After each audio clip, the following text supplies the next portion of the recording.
Օգոստոսի 8-ը ուրբաթ օր էր։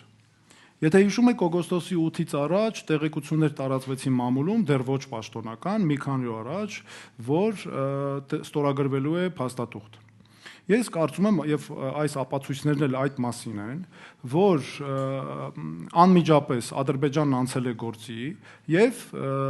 իրականացրել է նոր դիրքեր է կառուցել, ճանապարհներ է կառուցել, բարելավել է ռազմավարական կոմունիկացիաները, որպեսզի հարկ եղած դեպքում աշխարհաքաղաքական իրավիճակը կամ ինչ որ մի իրավիճակ թույլ տալու դեպքում ինքը անցնի գործողությունների։ Ամեն դեպքում այս վիճակը այս պահի դրությամբ դրան հնարավորություն է տալիս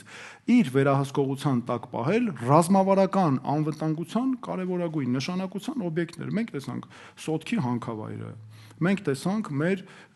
այդքան ջրային ռեսուրսներ այնտեղ կան, չէ՞, օրինակ Վարդենիսի մեր այդ հատվածը շատ հարուստ է ջրային ռեսուրսներով, աղբյուրներով ջրի։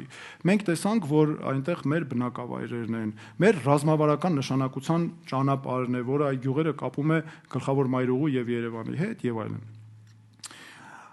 Ես կարծում եմ Ամերիկայի Միացյալ Նահանգներից սա ակնհայտ թաքցվել է, բնականաբար Նիկոլ Փաշինյանն իմացել է այս մասին,